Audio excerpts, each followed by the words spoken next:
네, 우리 기도하심으로 피우다 시작하겠습니다. 하나님 감사합니다. 오늘도 새 날을 주시고 주의 말씀 앞으로 우리를 불러주시니 감사합니다. 오늘 은사에 관한 최종적 결론 그리고 그 권면이 무엇인지 알게 하시고 오늘 우리에게 주신 은사 또 우리가 한번 점검해보고 돌아보며 그것이 하나님이 주신 이유와 목적에 따라 온전히 사용되는 또 그러길 꿈꾸는 오늘이 되게 하여 주시옵소서. 감사합니다. 예수님의 이름으로 기도드립니다. 아멘. 네, 오늘 저희가 함께 살펴볼 말씀은 고린도전서 14장 26절에서 40절까지 말씀입니다. 우리 같이 한 목소리로 살펴보겠습니다. 그런즉 형제들아 어찌할까? 너희가 모일 때에 각각 찬송시도 있으며 가르치는 말씀도 있으며 계시도 있으며 방언도 있으며 통역함도 있나니 모든 것을 덕을 세우기 위하여 하라. 만일 누가 방언으로 말하거든 두 사람이나 많아야 세 사람이 차례를 따라하고 한 사람이 통역할 것이요 만일 통역하는 자가 없으면 교회에서는 잠잠하고 자기와 하나님께 말할 것이요 예언하는 자는 둘이나 셋이나 말하고 다른 이들은 분별할 것이요 만일 곁에 앉아있는 사람에게 계시가 있으면 먼저 하던 자는 잠잠할지니라. 너희가 다 모든 사람에게 배우게 하고 모든 사람으로 권면을 받게 하기 위하여 하나씩 예언할 수 있느니라. 예언하는 자들이 영은 예언하는 자들에게 제재를 받나니 하나님은 무질서의 하나님이 아니시오 오직 화평의 하나님이시라. 여자는 교회에서 잠잠하라. 그들에게 말하는 것을 허락함이 없나니 율법에 이른 것 같이 오직 복종할 것이요 만일 무엇이든 배우려거든 집에서 자기 남편에게 물을지니 여자가 교회에서 말하는 것은 부끄러운 것이라. 하나님의 말씀이 너희로부터 난 것이냐 또는 너희에게만 임한 것이냐. 만일 누구든지 자기를 선지자나 혹은 신령한 자로 생각하거든 내가 너희에게 편지하는 이 글이 주의 명령인 줄 알라. 만일 누구든지 알지 못하면 그는 알지 못한 자니라. 그런즉 내 형제들아 예언하기를 사모하며 방언 말하기를 금하지 말라. 모든 것을 품위 있게 하고 질서 있게 하라. 아멘. 고린도 교회 안에서 이 무분별한 은사 사용으로 인한 그 혼란 그것에 대한 결론을 오늘 14장에서 이렇게 맺고 있어요. 12장부터 시작했던 은사에 관한 그 문제들 그리고 그것이 교회 안에서 어떻게 질서 있게 사용되어져야 하는지에 대한 결론을 26절의 결론으로서 이렇게 맺고 있습니다. 그런즉 형제들아 어찌할까? 너희가 모일 때 각각 찬송시도 있으며 가르치는 말씀도 있으며 계시도 있으며 방언도 있으며 통역함도 있나니 모든 것을 덕을 세우기 위하여 하라. 이렇게 결론 맺고 있습니다. 그러니까 앞에서 계속했던 말이죠. 그러니까 교회 안에서 수많은 성령의 은사들이 있는데 어떤 은사든지 그 모든 것이 바로 교회의 덕을 세우는데 그 목적이 있다. 이것을 지금 분명히 밝히고 있는 것입니다.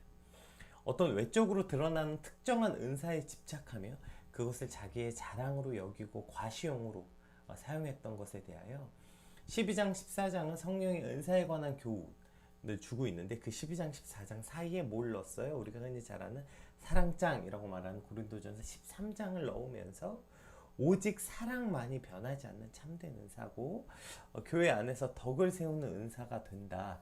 이것을 강조하고 있는 거죠. 사랑이 없는 은사는 그것이 얼마나 강력한 능력이 나타내든지 절제되어야 하는 은사며 그저 울리는 꽹과리같이 공허한 일이 되어버린다. 이것을 지금 교훈하기 위한 것이죠. 실제 우리가 신앙생활을 하다 보면 참 신기한 순간들을 보게 되죠. 저도 실제로 눈으로 본 적이 여러 번 있는데 배에 손을 얹고 기도했는데 등이 피멍이 든다거나 머리에 수건으로 올렸더니 사람들이 쓰러지거나 병이 났거나 춤을 추거나 수많은 신기한 은사들, 굉장히 강력해 보이는 외적인 능력들이 있습니다. 문제는 뭡니까? 그것이 굉장히 신기하고 와 할 수 있지만 그래서 뭐가 어쨌다는 거예요. 사람이 쓰러졌고 춤을 췄고 뭐 어쨌다는 거야. 병이 났는데 그래서 어쨌다는 거예요. 그게 신기하고 와 되게 신기하다.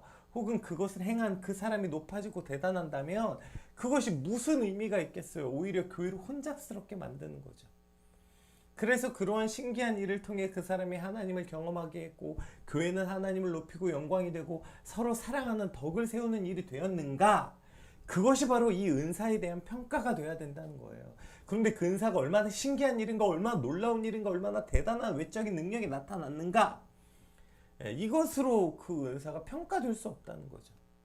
그것이 얼마나 사람의 기준으로 대단해 보이는가. 오히려 그러한 것 때문에 이 은사가 잘못 사용되고 교만에 빠지게 되었고 교회에 분란만 일으키게 되었다는 것입니다. 그것이 우린 고린도 교회가 나중에 어저께는 그 심판받는 이유가 된다라고 말할 만큼 큰 문제가 되고 있었다는 사실이죠.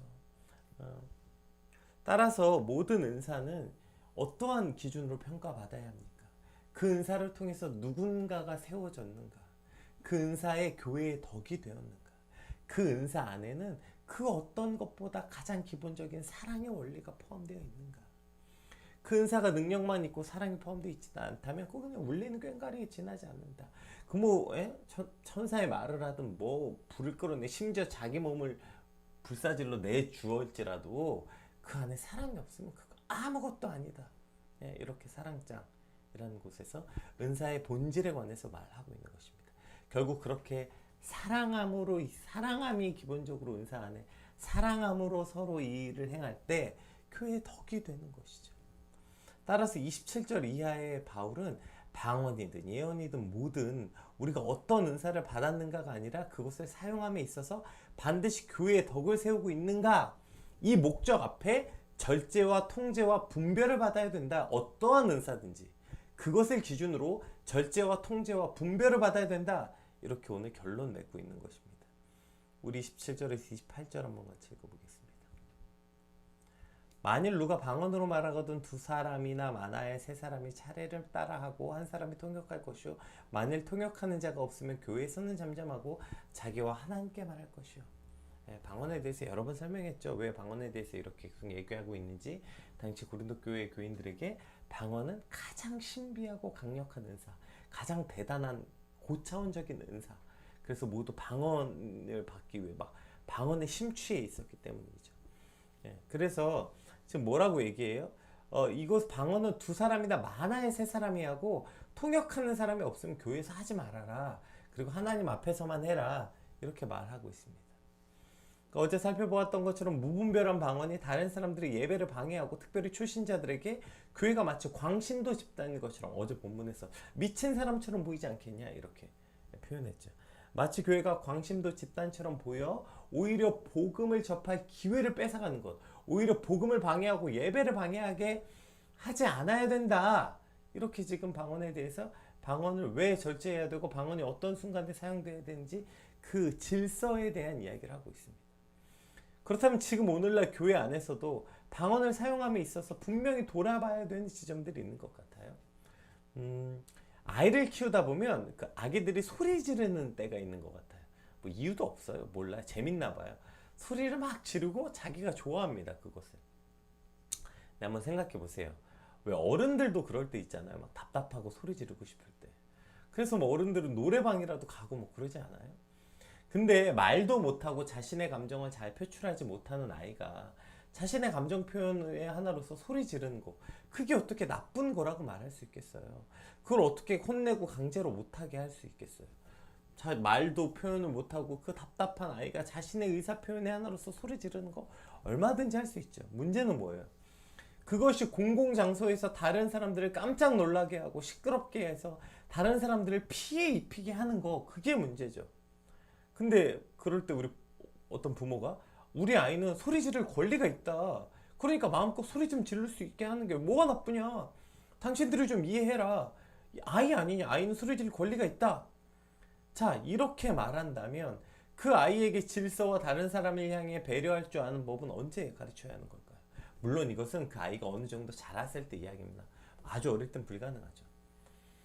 어쨌든 그럼에도 불구하고 그 아이가 어느 정도 잘할 수 있고 이제 뭐 3, 4살 되었으면 그 아이가 이제 질서 있는 것을 배워야 하고 그것이 다른 사람들에게 피해 입히는 것을 가르쳐야 되는 게 부모의 입장이죠. 어떻게 우리 아이가 소리 지를 권한이 있다. 우리 아이가 속에 쌓인 게 있는데 좀 그렇게 속 시원하게 소리 지를 수도 있지 뭐 라고 말할 수 있겠어요. 우리가 공예배에서 방언으로 기도할 때 마치 내 속에 있는 걸 시원하게 한번 쏟아내겠다. 방언으로 정말 속삭이면서 기도한 사람은 진짜 거의 본 적이 없는 거다. 100명 중에 한두 명. 마치 방언으로 기도할 때 막 오케이 내가 오늘 아주 속 시원하게 한번 기도 한 판 해야겠다. 뭐 이런 심정이랄까요. 예, 그래서 막 얼마나 큰 소리로 소리 지르는지 모르겠어요. 만약에 그렇게 내가 기도해서 다른 사람의 기도를 방해하고 고통스럽게 한다면, 아니 근데 나는 이렇게 기도해 내 속이 좀 시원한데, 나 이렇게 기도 못하면 속이 좀 안 시원한데, 내 속 시원한 게 중요할까요? 아니면 다른 사람들이 하나님 앞에 기도하게 하는 것을 방해하고 초신자로 하여금 오히려 그 마음의 문을 닫히게 하고, 예, 이것이 훨씬 더 가치 있는 걸까요? 당연히 사도 바울은 후자라고 말하는 거예요. 교회에 덕이 되지 않는다면 하지 말라는 거예요. 너가 그렇게 방언하고 소리 질러서 다른 사람의 예배를 방해하고 공적 예배의 질서를 방해하고 초신자들에게 오히려 그 마음을 떠나게 한다면 하지 말라는 거예요. 그렇게 아예. 특히 또 앞에서 예배 인도하는 사람들, 저 같은 목사들이 기도회 같은 거 할 때 막 시작과 동시에 막 나다다 하고 막 랄랄랄라 하는 게 마치 그 두 가지 목적과 의도가 보이는 경우가 많아요. 첫 번째는 지금 내가 하는 이 기도회가 굉장히 어떤 영적인 것이다, 이런 뉘앙스를 풍기고 싶어서, 그래서 막 일부러 엄청 방언으로 막 시작과 동시에 막 와다다다 쏟아내는 거. 예. 또 뭐랄까요, 다른 사람이 기도할 때 그 리액션, 더 막 소리 질러서 기도해야 다른 사람들도 막, 우리가 흔히 뭐 기도에 불씨가 붙는다, 이렇게 해야 다른 사람의 기도가 같이 불 붙게 된다. 물론 이제 기도의 인도라는 건 내가 기도의 본이 되어서 다른 사람들에게 이렇게 같이 기도하자고 기도를 하나님께 인도해내는 역할이 있는 거죠. 물론 그것이 기도에 인도하는 사람의 역할이 있습니다. 근데 그것을 마치 방언을 해야만 그것을 하는 것처럼 착각한다는 것이죠. 그렇게 어쨌든 마치 기도 리액션이랄까요? 어떤 인위적인 방법으로 기도에 불을 붙이려는 어떠한 그 인간의 방식이랄까요? 예. 분명히 어쨌든 우리가 지금 사용되는 예배 안의 방언에 대해서 우리도 분명히 무분별하게 사용되고 지금 잘못 사용되는 지점들이 있다는 것입니다. 따라서 지금 우리 예배 안에서 사용되는 방언들도 반드시 점검해봐야 되는 지점들이 있는 거예요. 그래서 방언 역시 어떠한 그 질서 안에서 이루어져야 하는가, 그것에 대해서 지금 바울은 그 큰 틀 안에서 질서를 주고 있고, 그 질서는 이 당시 고린도 교회에만 적용되는 것이 아니라 지금 오늘날 우리 교회 안에서도 우리가 생각해보고 돌아봐야 되는 지점들이 있는 것입니다. 우리 29절부터 또 33절까지도 한번 살펴볼게요. 예언하는 자는 둘이나 셋이나 말하고 다른 이들은 분별할 것이요, 만일 곁에 앉아있는 다른 이에게 계시가 있으면 먼저 하던 자는 잠잠할지니라. 너희는 다 모든 사람에게 배우게 하고 모든 사람으로 권면을 받게 하기 위하여 하나씩 하나씩 예언할 수 있느니라. 예언하는 자들의 영은 예언하는 자들에게 제재를 받나니 하나님은 무질서의 하나님이 아니시요 오직 화평의 하나님이시라. 네, 여기까지 한번 살펴볼게요. 지금 예언도 마찬가지죠. 방언보다 예언을 하라, 분명히 사도 바울이 계속 그렇게 권면했거든요. 그것이 교회 덕을 세우는 데 더 유익하다. 그래서 너희가 1만 마디 그 방언을 하는 것보다 몇 마디 예언하는 게 더 덕이 된다, 분명히 이렇게 얘기했지만, 그러나 그럼 모든 예언도 좋은 거냐? 그렇지 않다는 거예요. 그 예언 역시 질서 안에서 둘이나 셋이 말하고 분별받아야 되고 제재받아야 된다, 이렇게 말하고 있어요. 왜냐하면 하나님은 질서의 하나님이시며 화평의 하나님이시다, 이렇게 설명하고 있습니다. 그러니까 예배 때 사용되는 그 예언 역시도 그냥 무조건 막 다 하는 게 좋은 것이다, 예언은. 그런 게 아니죠. 그 예언이 교회에 덕이 되는 것인가, 하나님의 말씀과 진리에 벗어나지 않는 것인가, 그렇게 분별해야 되고 제재받아야 한다, 이렇게 설명하면서 오늘 특별히 이제 이 예언의 질서에 관해서 얘기하는데, 이게 참 놀라운 것 같아요. 보세요. 예언을 할 때 처음에 어떻게 질서를 말하냐면, 만일 곁에 있는 다른 사람에게 계시가 있으면 먼저 하던 자는 잠잠하래요. 이게 참 놀라운 말 아니에요? 그러니까 예언을 누가 하고 있는데 다른 사람이 예언을 시작하면 먼저 하던 사람이 그냥 조용히 하라는 거예요. 여러분 그냥 생각해 보세요. 말만 하고 있어도, 내가 말하고 있는데 그 누가 끊고 들어오면 되게 기분 나쁘잖아요. 그래서 여러 번 얘기하잖아요. 계속 말 끊는 사람들에게, 아니 내가 얘기하고 있으니까 좀 다 듣고 얘기해 줄래? 이렇게 말하잖아요. 내가 말하고 있는데 자꾸 끊고 들어오는 사람, 그 사람하고 말하고 싶지 않잖아요. 되게 기분 나쁜 일이잖아요. 하물며 예언이라고요. 성령의 감동으로 인해서 하나님이 주신 계시를 내가 말하고 있는데 그걸 끊고 다른 사람이 해요. 야, 이거 네. 어떨까요? 이거 굉장히 뭐랄까요? 기분 나쁘고, 아니 질서라면 하나님이 지금 예언을 질서 있게 말 안 하면 오히려 내가 말하고 있으면, 한 사람이 예언하고 있으면 다른 사람은 기다리라, 이게 질서 아닌가? 아니 먼저 온 예언이 있는데 그럼 그 예언을 말하고 있으면 다른 사람은 좀 기다렸다가 이 사람이 끝나면 말해라, 이게 질서여야 되는데 지금 그게 아니라 다른 사람이 시작하면 먼저 말하던 사람들이 잠잠하라는 거예요. 너희는 다 모든 사람으로 배우게 하고 모든 사람으로 권면을 받게 하기 위하여 하나씩 하나씩 예언할 수 있대요. 네. 그래서 하나님은 무질서의 하나님이 아니시오 화평의 하나님이시라, 지금 이렇게 권면하고 있는 것이죠. 뭘 뜻하는 걸까요? 그러니까 하나님은 질서의 하나님이시고 화평의 하나님이시라는 이 의미가 뭔지 더 명확한 거예요. 내가 예언을 말하고 있을 때 너만 예언하는 거 아니라는 거예요. 그 너에게 주어진 특권 아니라는 거예요. 그러니까 네가 말하고 있어. 내가 예언하고 있잖아. 네가 하고 있는 게 아니라 그 예배의 모든 질서의 권한은 누구 손에 있어요? 성령님께 있다는 것입니다. 오늘 우리 예배에 일어나는 그 모든 질서의 권한이 성령님께 있는 거예요. 그렇기 때문에 너가 예언하다가 중간에 다른 사람이 예언을 시작하면 멈추라는 거예요. 왜요? 성령님이 그 사람에게 주신 거라는 거예요. 그러니까 그 모든 권한이 너에게 있는 게 아니니까 그 모든 전적인 권한을, 그 모든 주권을 성령님께 내어드리는 것, 이것이 예배의 질서라는 것이죠. 근데 마치 내가 예언하고 있는데 끊고 들어와? 이러한 태도, 이것이 지금 큰 착각이라는 것이죠. 이것이 이제 뒤에도 설명되어 있죠. 그래서 이따가도 살펴보겠지만, 하나님의 말씀이 너희로부터 난 것이냐 또는 너희에게만 임한 것이냐, 이렇게 물어보고 있는 거죠. 마치 이런 거예요. 계시가 마치 이 예언이 너에게만 임한 거 아니라는 거예요. 너로부터 시작한 것도 아니라는 거예요. 그것은 성령으로 시작했기 때문에 성령의 권한 안에 있어요. 그렇기 때문에 네가 예언을 하다가 만약에 다른 사람이 예언을 시작했으면 그것이 성령의 주권임을 인정하고 잠잠하라는 거예요. 그 너에게만 임한 특권도 아니고, 너가 대단해서 시작한 일도 아니고, 그 모든 예배 안의 질서의 주인공은 성령님께 있다는 것. 이것을 반드시 기억해야 되는 것입니다. 어떠한 은사도 그렇다는 거예요. 그 모든 은사가 성령의 주권 아래 제재와 통제받고 있다면 그 모든 주권이 하나님께 있다는 거예요. 근데 내가 하고 있는데 누가 끊고 들어와? 내가 하고 있는데 저게 더 부각돼? 이게 무슨 말도 안 되는 소리겠어요. 우리가 은사를 사용함에 있어서 그 모든 은사는 성령님의 주권과 질서 안에서 사용돼야 된다는 것입니다. 성령님의 인도하심과 결정이 성령님께 있다는 거예요. 그것이 만약에 하나님의 결정이면 나는 입을 닫는 거예요. 하던 거 멈추는 거예요. 그것이 바로 성령의 질서 안에 우리가 이 예언이 시작되는 일이라는 것이죠.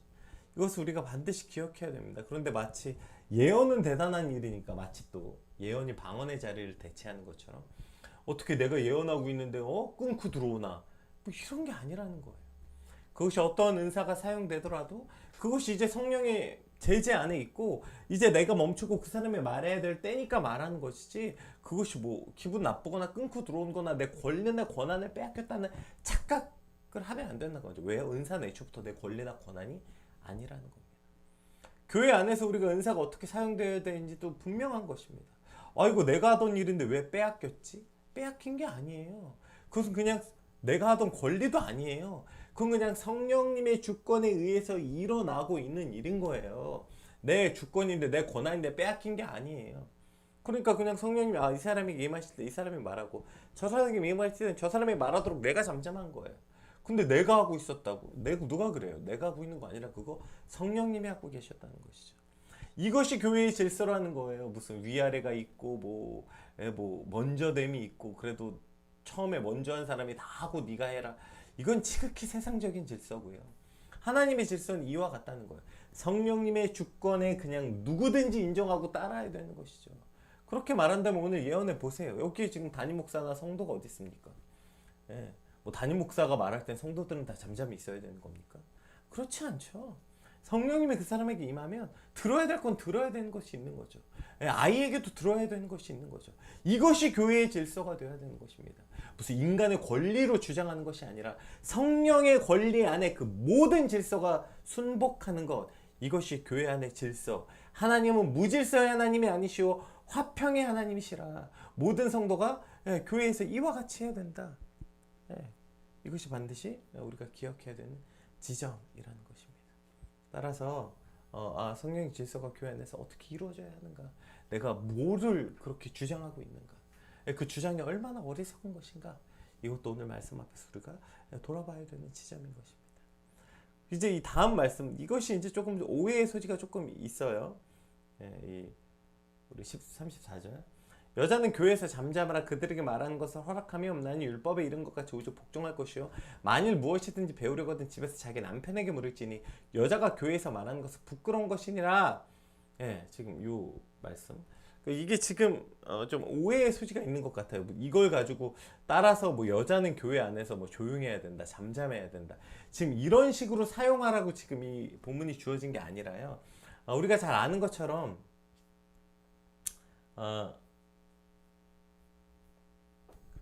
이것을 칼빈은 바울이 여기서 다루고 있는 일들은 선하거나 악한 것과는 무관한 것이고 그 일이 금주된 것은 단지 그 일들이 품이나 덕을 세우는 일에 방해되기 때문이다. 따라서 본절의 교훈을 오늘날 문자 그대로 받아들여 확대 해석하여 여자들이 교회 활동을 유축시켜서는 안 된다고 칼빈은 말했죠. 그러니까 어쨌든 이것이 그냥 그런 식으로 사용되는 건 아니에요. 무슨 교회에서 여자들이 잠잠하고 소리를 내지 말아라 이런 식으로 사용되라고 지금 오늘 본문이 주어진 게 아니라 어떤 거냐면, 당시에 우리가 얼마나 여성의 인권이 무시되는 상황이었는지 이제 알잖아요. 우리나라만 해도 뭐 지금도 뭐 그렇고 수백 년 전에 하물며 더 그랬죠. 따라서 이렇게 억압되고 무시됐던 당시 상황에서 복음이 들어왔어요. 그 복음은 모든 여자들이나 종들에게도 그 자유함을 주었어요. 그러다 보니까 이것이 참 자유라서 기쁘다가 아니라 억압됐던 것들이 오히려 반작용이 일어나서 너무나도 강력하게 교회 안에서 표출되는 일들이 있었다고 해요. 그래서 오히려 그것이 어떤 그 자유를 오용하고 남용하여서 교회의 그 혼란을 초래했다고 해요. 무분별한 질문과 발언으로서 예배의 질서를 깨트리는 일, 그런 일이 많이 발생했고, 특별히 그것이 이제 굉장히 공격적으로, 마치 지금 잘못된 그 페미니스트 같이 오히려 반작용, 여성이 평등을 외치는 것 정도가 아니라 여성은 훨씬 더 우월한 존재로서 말해서 다른 사람들을 불편하게 만드는, 그렇게 해서 특별히 이제 아마 뭐 정확하게는 알 수 없지만 오늘 본문을 통해서 이렇게 유추해 볼 수 있어요. 그러니까 교회 안에서 특별히 어떤 그 여성들이 그 다른 남자들에게 질문을 계속 많이 했던 것으로, 어떤 남성들이 예언하거나 뭔가 말하게 될 꼬투리 잡고 그것에 대해서 공격적으로 말하고, 어떤 이런 일들이 지금 교회 안에 일어났던 이 특별한 상황에 주어진 말씀인 거예요.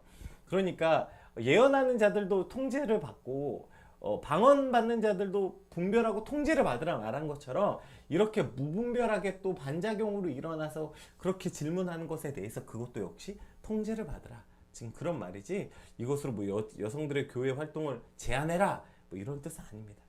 어쨌든 왜냐하면 이것은 36절 보세요. 분명히 여성들 보고 잠잠하라고 해놓고, 만약에 이것이 여성들은 교회에서 잠잠하라 라는 말이라면 36절에 나올 리가 없지 않습니까? 바로 뭐라고 말해요? 하나님의 말씀이 너희로부터 난 것이냐? 또는 너희에게만 임한 것이냐? 만약에 남자들에게만 말하라 한 것이면 이 36절의 모순이죠. 그러니까 그런 의미가 아니라, 그러니까 지금 이 당시에 주어진 상황에서 주어졌다는 거. 그러니까 이것이 어떤 반작용으로서 일어난 것인 걸 알 수 있게 되는 거죠. 자, 그래서 만일 누구든지 자기를 선지자나 혹은 신령한 자로 생각하거든 내가 너에게 편지하는 이 글이 주의 명령인 줄 알라. 만일 누구든지 알지 못하면 그는 알지 못한 자니라. 그런즉 내 형제들아, 예언하기를 사모하며 방언하기를 금하지 말라. 자, 이것을 제재하고 통제받아야 될 일이지, 방언 역시도 그렇고 예언 역시도 그렇고 성령의 은사이기 때문에 이건 아주 소중한 것입니다. 그러나 그것이 공예배에 사용될 때 질서에 따라 제한받고 통제받아야 된다. 모든 것을 품위 있게 하고 질서 있게 하라. 이렇게 결론이 나고 있는 것이죠. 오늘 우리 안에 주어진 은사가 교회 안에서 특별히 뭐 대표적인, 이 당시의 대표적인 그 은사가 방언과 예언이었기 때문에 오늘날의 적용점은 좀 다르죠. 오늘날의 교회 안에서 주어지는 대표적 은사는 뭘까요? 뭐 여러 개가 있는 것 같아요. 뭐 영향력, 그러니까 리더십인 것 같기도 하고요. 뭐 찬양에 관한 은사, 특별히 그게 왜냐면 외적으로 많이 드러나니까요. 뭐 그런 것 같기도 하고, 혹은 뭐 가르치는 교사의 은사라거나 이런 걸로 대체될 수 있겠죠. 그러나 그 모든 것이 절대적일 수 없으며 그 모든 것이 교회의 덕을 세우지 않는 것이라면 모두 통제받고 절제되어야 된다는 사실. 그리고 그 세워지는 교회의 질서라는 것은 성령의 컨트롤 안에, 성령의 주관 아래 있어서 성령이 말하게 하심에 따라 그치면 모두 그쳐야 된다는 사실. 내가 말하고 있었는데 그 내 권리를 주장할 수 있는 게 아니라는 것을 우리가 오늘 본문을 통해서 깨달을 수 있게 됩니다.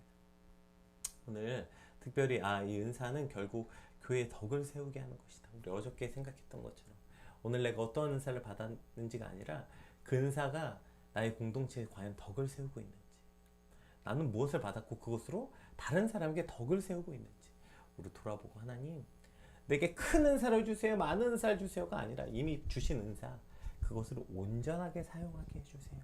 이렇게 같이 꿈꾸고, 그리고 그 온전한 사용, 누군가를 이롭게 하고 누군가를 위해 사용되는 은사로서 오늘 하루를 살아내는 저와 여러분이 되시길 주님의 이름으로 축복합니다. 같이 받은 말씀 놓고 함께 기도하겠습니다. 기도합시다.